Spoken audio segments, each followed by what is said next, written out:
മമതാ ബാനർജിക്ക് വീണ്ടും തിരിച്ചടി. ബംഗാളിൽ പാർലമെന്ററി പാർട്ടി പിളർപ്പിന് സാധ്യത. 23 തൃണമൂൽ എംപിമാർ വിമത എംഎൽഎമാരുടെ ക്യാമ്പിൽ. പ്രതിപക്ഷ നേതാവ് ഋതപ്രതയുമായി എംപിമാർ സംസാരിച്ചു.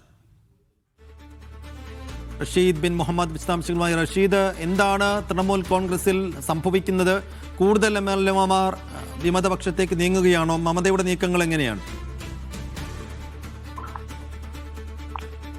മമതക്ക് ബംഗാളിൽ കനത്ത തിരിച്ചടിയാണ് വീണ്ടും ഉണ്ടാകുന്നത്. 23 എംപിമാരാണ് ഇപ്പോൾ വിമത ക്യാമ്പിൽ എത്തിയിരിക്കുന്നത്. നേരത്തെ തന്നെ വിമത ക്യാമ്പിൽ സജീവമായിട്ടുള്ള പ്രതിപക്ഷ നേതാവ് ഋതപ്രതയുമായി എംപിമാർ ഇപ്പോൾ സംസാരിച്ചിരിക്കുകയാണ്.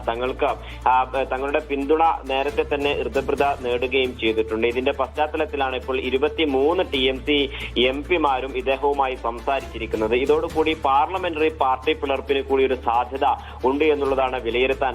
കാരണം നേരത്തെ തന്നെ നിരവധി എംപിമാർ പാർട്ടി വിട്ടേക്കുമെന്നുള്ള അഭ്യൂഹങ്ങൾ പരന്നിരുന്നു. പക്ഷേ ഏതെങ്കിലും തരത്തിൽ BJPയിലേക്ക് എംപിമാർ ചേക്കേറില്ല എന്നുള്ള നിലപാടുകൾ കൂടി വ്യക്തമാക്കിയിട്ടുണ്ട്. ഇതിനുശേഷമാണ് നിയമസഭാ തെരഞ്ഞെടുപ്പും അതോടൊപ്പം തന്നെ നിയമസഭയിലെ MLAമാരും വലിയ തോതിലുള്ള ഒരു വിയോജിപ്പിലേക്കും എതിർപ്പിലേക്കും കടക്കുകയും അതൊരു വിമത ക്യാമ്പായി മാറുകയും ചെയ്തിട്ടുള്ളത്. ഇനി ഈ എംപിമാരെ കൂടി വിമത ക്യാമ്പിലേക്ക് എത്തിച്ചുകൊണ്ട് സജീവമായിട്ടുള്ള പ്രവർത്തനത്തിലേക്ക് തന്നെയാണോ ഋതപ്രതയുടെ നീക്കം എന്നുള്ളതും ഏറെ നിർണായകമാവുകയാണ്. അഭിഷേക് ബാനർജിയോട് കടുത്ത അതിർത്തിയാണ് ഈ എംപിമാർ ഒക്കെ തന്നെയും പങ്കുവച്ചിട്ടുള്ളത്. നിലവിൽ 28 എംപിമാരാണ് ലോക്സഭയിൽ TMCക്ക് ഉള്ളത്.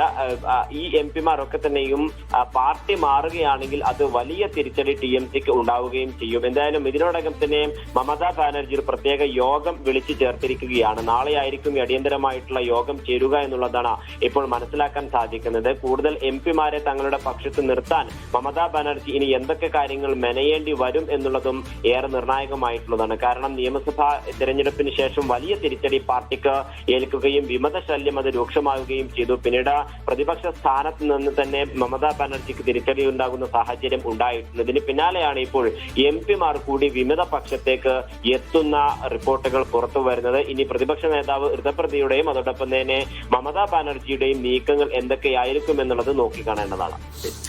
എന്തായാലും തൃണമൂൽ കോൺഗ്രസ് പരാജയത്തിന് പിന്നാലെ വലിയ പിളർപ്പിലേക്ക് നീങ്ങുകയാണ്.